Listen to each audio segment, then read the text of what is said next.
ভাই আমি পুরুষ, আমি ধর্ষক নই, আমি ধর্ষিতার পিতা।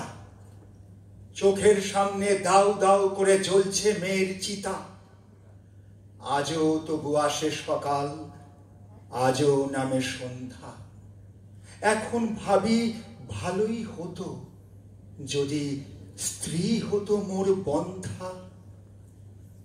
ভাই আমিও পুরুষ, ধর্ষক নই, ওই ধর্ষকটার পিতা। যদি জন্মমাত্র জ্বালিয়ে দিতাম এমন ছেলের চিতা, তবে কাঁদতো না কোনো ধর্ষণ হওয়া নির্যাতিতার পিতা। সেদিন যদি দিতাম আগুন ভাবি ধর্ষকটার চিতায়, আজ জ্বলতো না আগুন কোনো ধর্ষিতার চিতায়। আমার বুকেও জ্বলছে আগুন, নেভাতে কি আর পারি?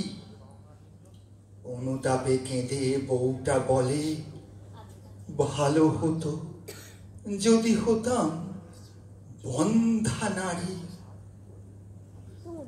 নমস্কার, সকলকে শুভেচ্ছা।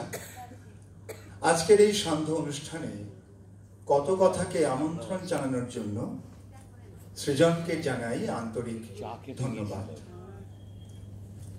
সম্প্রতি অত্যন্ত নিন্দনীয় একটি ঘটনার পরিপ্রেক্ষিতে রাজ্যের সর্বত্র, দেশে বিদেশে যে প্রতিবাদের ঝড় বয়ে চলেছে তা ছড়িয়ে পড়েছে সমাজের বিভিন্ন স্তরে।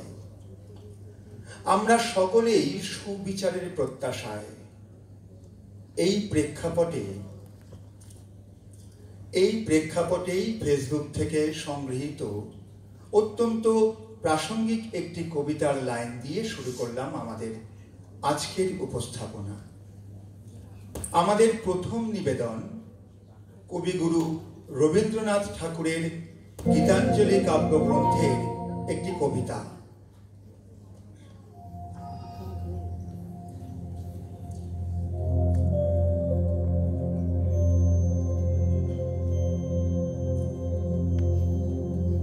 অন্তর মম বিকশিত কর, অন্তর তর হে নির্মল কর, উজ্জ্বল কর, সুন্দর কর হে, জাগ্রত কর, উদ্যত কর, নির্ভয় কর হে, মঙ্গল কর, নিরালস নিঃসংশয় কর হে।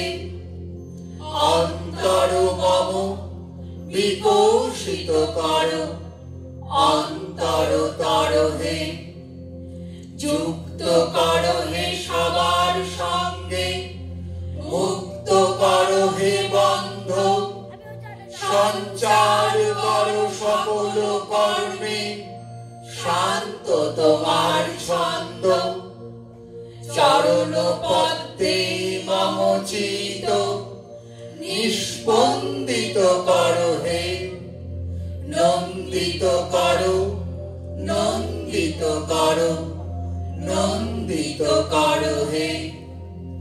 অন্তর মম বিকশিত কর, অন্তর তর হে।